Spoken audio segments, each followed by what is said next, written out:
The phrase Magneto was right should not feel empowering. They are the words of the defeated. Because what it signifies is that world peace and coexistence is impossible, and that only the most talented group deserves civil liberty. I'm about to go deep into episode 8 of X-Men 97. If you haven't watched it, it's time to dip because we got wild spoilers coming up. Hope is being so dramatic. She got punched in the face once. I know her being in a coma probably has something to do with the memories that she took before she got punched, but I'm gonna go ahead and say she's being dramatic because that's what I felt when I saw this scene. Like, girl, wake up, we need you. They're on the brink of war and Wolverine still got some slick shit to say. Like, we get it, you don't like Cyclops, I need you to focus. Also, why is his clothes always tattered? Everybody was fighting this hard. Nightcrawler was right there. I will say this POV shot of Wolverine while he's getting pulled through like the transportation with Nightcrawler is insane. Every episode there is a shot that blows my mind, and this one did it for me. It gave me Killer Bee vibes in the best way, but I gotta give Nightcrawler his flowers because he has been the voice of reason and everyone's therapist for the last couple of days,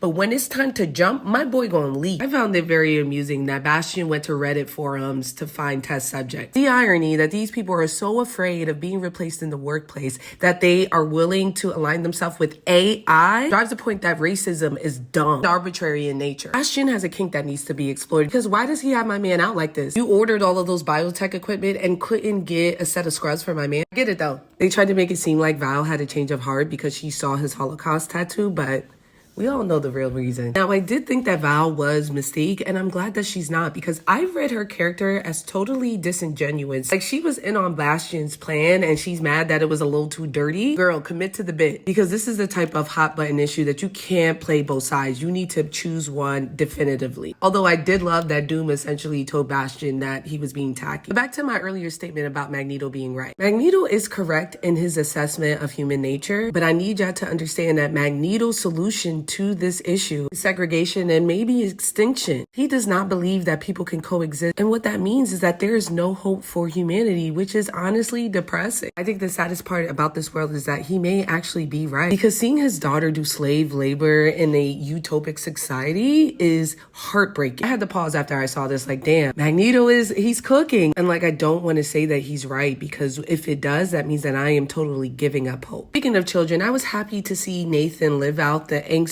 teenage life that he was never afforded. I wonder if Bishop didn't return because he's like, damn, I lost their baby. It warmed my heart to see the Summers working together, and honestly, this entire fight sequence was one of my favorite of the episode. Them coming out on the porch, him saying like, stop being so bossy. Jean once again being OP without fainting was my jam. I was really happy to see Jean express herself and get more comfortable because she's been going through it, especially since she feels like Madeline. So every time they say that she's not Madeline, she's like, but I am. Like, in her mind, she is. She has the memories. This entire plotline perfectly displays what performative liberal activists be doing, especially in cities like New York. This is the type of activism that only works if the people that they're advocating for are invisible. Like, look how appalled this woman is that this man is having a moment with his mother. And with no questions asked, Roberto's mother turned him over to these creepy looking people. As a Latina, she should be ashamed. Turning your son over to the ops? Like, they look like mutants. And all they had to say was, oh, nah, that's not us. We the good guys. But them arresting Roberto was convenient for her. He ruined her party. Like, look at my man contemplating right here. He's like,